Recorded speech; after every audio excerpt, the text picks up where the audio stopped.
xóa bông bông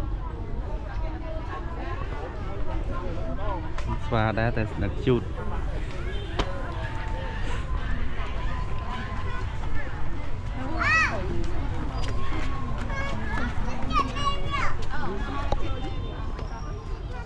ê ê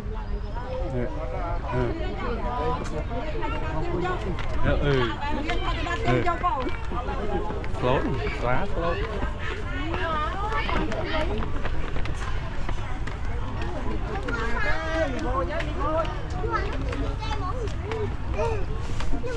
con mình là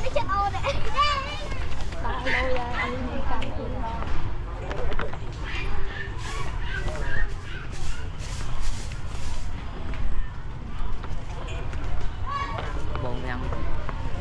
ăn lôi không khó nữa xài khôn thịt cái đẹp cho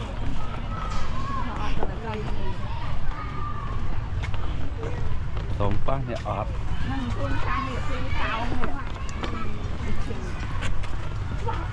nè lụa về là bạch đầu lớn viên lụa cà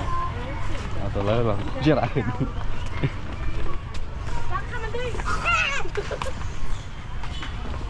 đó là cổ đảo